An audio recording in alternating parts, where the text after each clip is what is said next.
terutama pas napa inna sholati wa nusuki wa mahyaya wa mamati lillahi rabbil alamin. Terus salatku, ngibadahku, matiku, uripku namung kersane Allah utawa namung kangge Allah. Karena ini menjadi filosofi sing dadekno salat mari ahlil jannah. Jadi kita nak salat mesti ahlil jannah. Wong qad aflah, teman-teman bejo wis mesti bejane. Sampeyan ora usah wedi suul khotimah. Niku waswase setan. Mboten enten suul khotimah. Setan niku wis keliru, semua meden-meden itu. Nah, setan percaya suul khotimah ikon gawe suul khotimah. Mulane kula anggere wedi suul khotimah ngomongan kula setan. Tan setan nak pancen aku mbok meden-medeni suul khotimah yo gawe wae aku ben suul khotimah. Aja meden-medeni tok. Dan gue kita jadi pangeran, gue dhewe ora siap jadi pangeran, ya ora pangeran kok meden-medeni aku. Jadi setan memang harus dididik, kudu diancam, paham ya. Mulane kula ana kiai pemuja setan kula ora seneng setan godane ngene kiai ra mesti selamat, wong top-top ra mesti selamat. Itu namanya memuji setan karena dia nganggap setan itu luar biasa. Setan kudu mbok prekno, mbok anggap gagal, tahan setan cek goblok, kemke meden-medeni aku suul khotimah aku tetap salat. Berarti kowe gagal. Kalau dene nak kowe kepengin menungso sesat kabeh ya sesatno wae ora usah meden-medeni jare ke kondang kok trimo ngono-ngono tok ae. Bedene ya ora tingkat kegagalannya, paham nggih? Jadi setan harus dididik bahwa dia juga sering gagal. Setan kan ingin manusia enggak sholat semua kan, zina semua, maling semua. Ternyata kita enggak maling. Yang sholat juga banyak. Itu kan berarti tingkat kegagalan itu apa? Setan. Lagi tau ndak ora dan setan ku sholat puluhan tahun digodho ilang gane goblok kowe. Nak wong ku sholat puluhan tahun berarti puluhan tahun dalam kegagalan setan. Kok wong sholat berarti setane gagal. Mana kula mbek setan niku saiki tambah wani. Vaksin ngono. Ya mletene ngono kon bun rokok ya kok gelem. Misale dene hebat kan mboten purun Gusti tak ning swarga mawon. Ternyata dene mlebu swarga gak iso kan. Lah yo mletene lah yo wong lemah ngono kok mbok ento. Tadinya setan kan lemah sekali kan. Lha iku sedekah lazim ketika ngendikan inna kaida syaitani kana napa dhaifa. Sebenarnya setan itu dalam bahasa Quran itu dhaif sekali. Lemah sekali. Tapi kita sering muji. Dia sering apa? Sering muji, darani setan hebat, wong wali, wong alim kadang digodho kena. Ya soal kena, cara kena, akhir kena, kan wis akeh apa? Akeh boten apa? Kena. Minimal ngeten lho sampean. Tapi kula nate Gus kepengin tahajud terus tahajud berarti setane menang. Tapi setan ora sekedar kowe kepengin ra tahajud, kepengin kowe kafir. Ngomong kira tahajud tenan iku setan isih rugi kok. Tapi kowe jek Islam, tapi jek mlebu swarga, kepengin ku nanti apa? Kabeh. Jebule kowe ora kafir kan.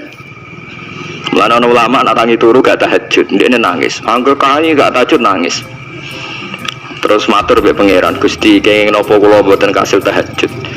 Ambek pangeran dingendikane ngene, teng kitab Al-Minanul Kubra karangan Imam Syaroni. Kowe ku ulama kok pintu. Sing nurokno kowe sapa? Nggih jenengan Gusti. Sing maringi tangi sapa nggih jenengan? Lah wis anggap ae kabeh kersaku, ora kersane setan. Wis bar.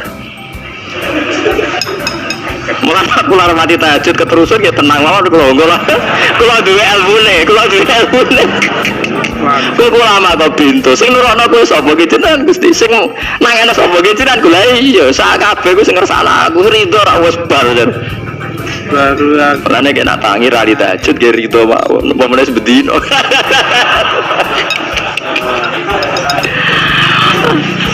Jadi berislam tuh gak apa-apa. Berislam tuh gampang. Ayo kowe turu sing kersakno sapa nggih jenengan Gusti. Kowe tangi sing kersakno jenengan. Lha wis anggap bae kowe kabeh kersakku bar.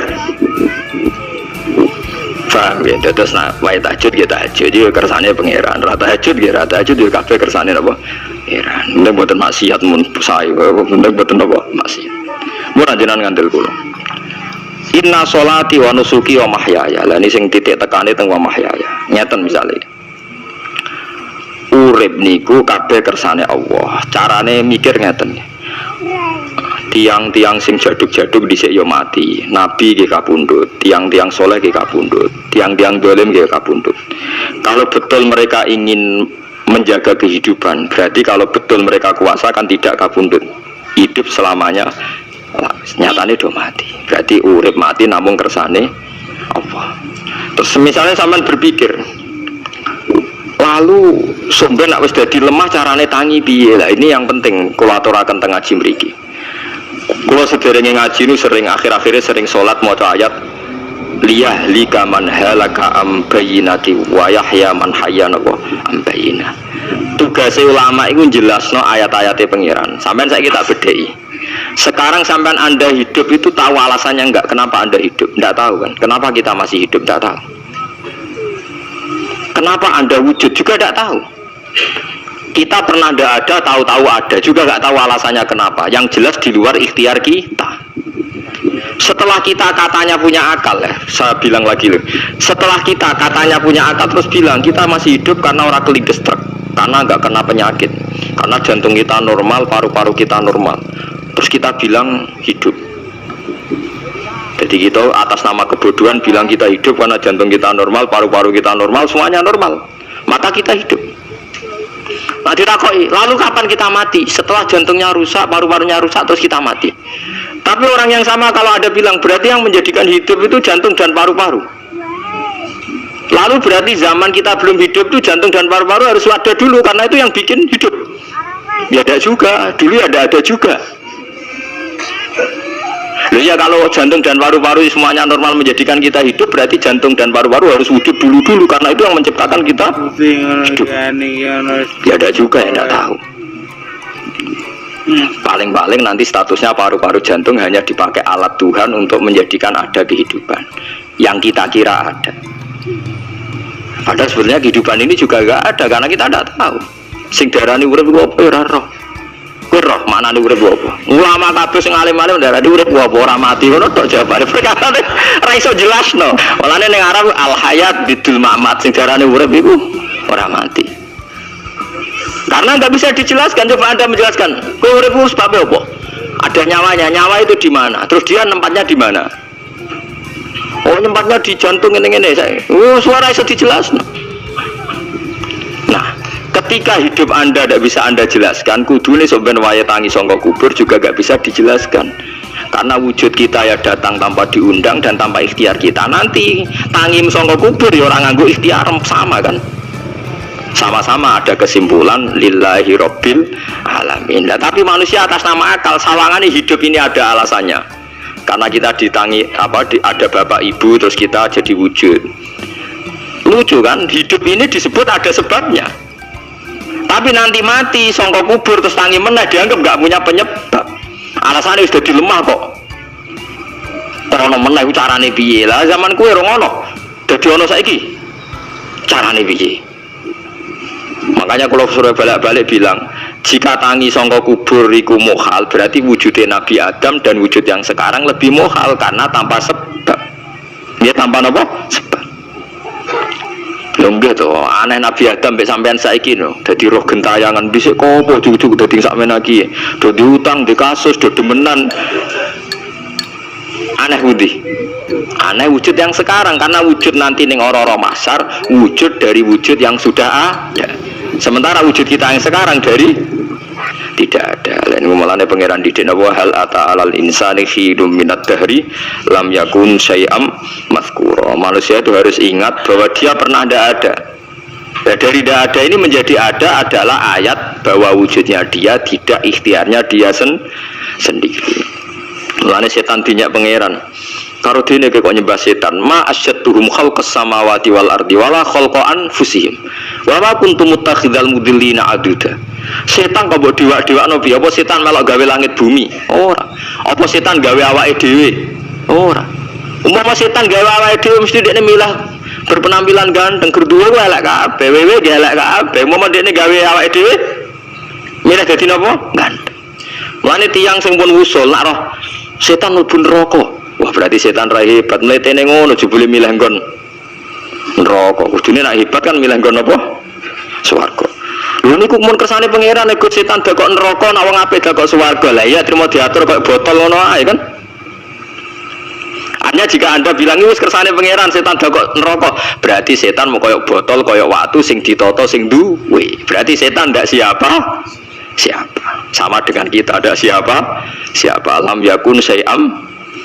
Lah nek ora ngerti siapa-siapa terus wusul inna sholati wa nusuki wa mahyaya wa mamati lillahi rabbil alamin. Dadi urip kula mati kula sedanten ikhtiar kula namung kagungane napa jenengan. La syarika lampun mboten enten tiyang sing sinten mawon mboten enten sing ngatur niku. Terus wa bidzalika umirtu wa ana napa minal muslimin, dan dengan keyakinan niki kita diperintah. Jadi donga iftitah senajan mboten wajib, tapi itu filosofi dalam hidup. Kersane jenengan napa nggih delok dunya nu pun bar. Urip ya kersane pangeran, ya mati kersane pangeran. Mula kadang nggih mikir aku nek mati, bar mati jebule gak kiamat-kiamat tak kesuwen cah ngenteni atusan tahun misalnya. Anda tidak usah khawatir begitu. Zaman Nabi Adam nganti bapak amak wis saiki 7.000 tahun. Orang protes mbek pangeran, terlambat Gusti saya menyaksikan dunia karena 7.000 tahun yang lalu. Biasanya kan pun tahun pinten 7.000 umur dunia saat ini pun pinten. SM itu kalau menurut penanggalan agama itu 5.000 tahun sebelum Masehi, dihitung Nabi Adam itu, soalnya dihitung langit bumi itu 5.000 tahun.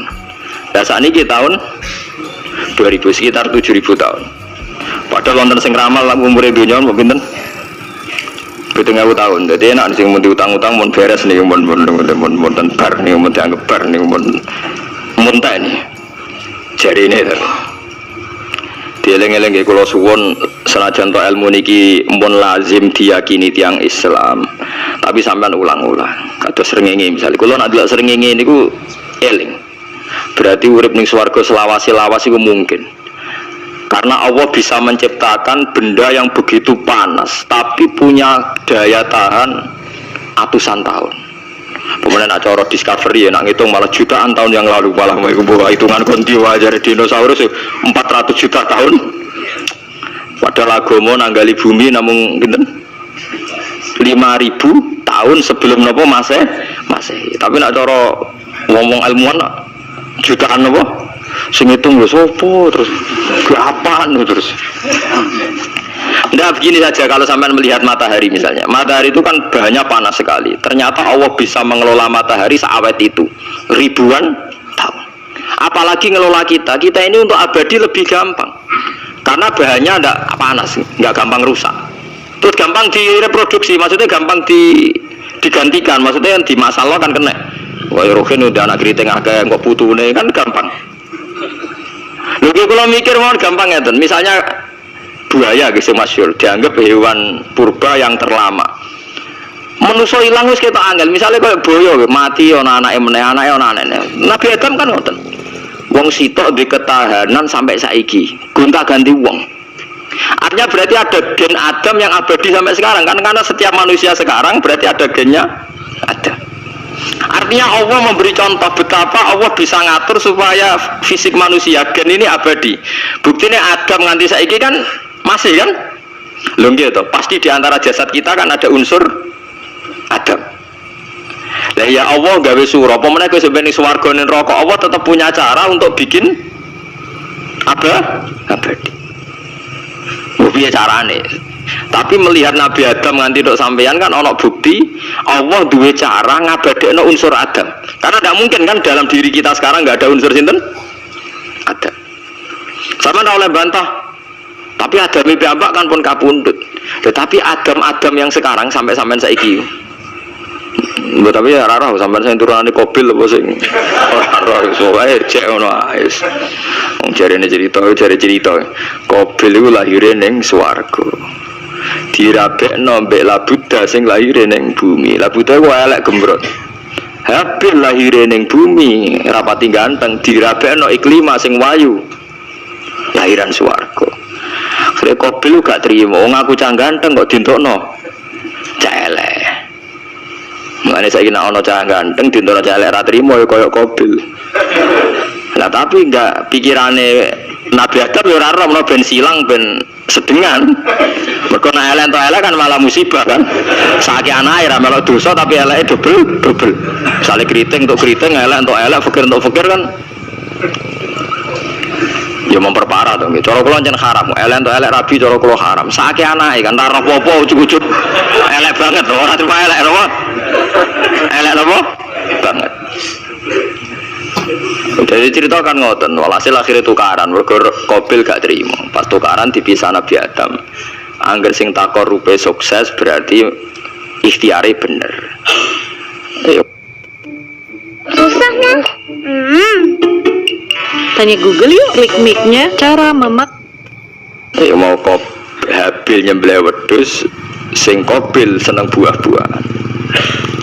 Mulane seneng buah-buahan itu rada masalah, dianggap simbole wong-wong sing seneng mapan. Mulane kene Umar ora usah di buah-buahan akeh-akeh, cukup gedang siton, sesuk katesne siton, ora usah semua buah-buahan wonten. Kok iku risik kurbane sinten? Qabil.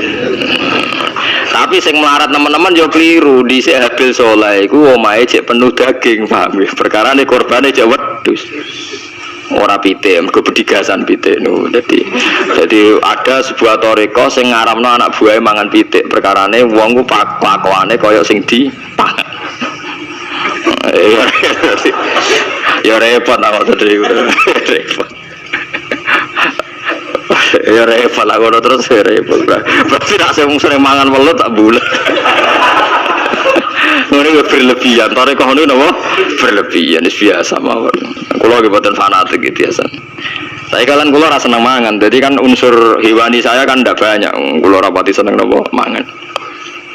Walhasil akhirnya Qabil korbannya gak diterima, Habil diterima. Terus semenjak itu juga akhirnya walhasil Qabil mateni Habil. Jadi makanya konflik wedoan, konflik tertua, mental membunuh ya mental tertua. Pertama peradaban manusia itu dibangun rebutan wong wedok dan saling membunuh. Nah, orang tukaran kira usah gawa, itu tradisi terlama, ya tradisi terlama manusia. Mesir kok bentrok podo Islami, Irak, Syria kok bentrok, itu tradisi terlama.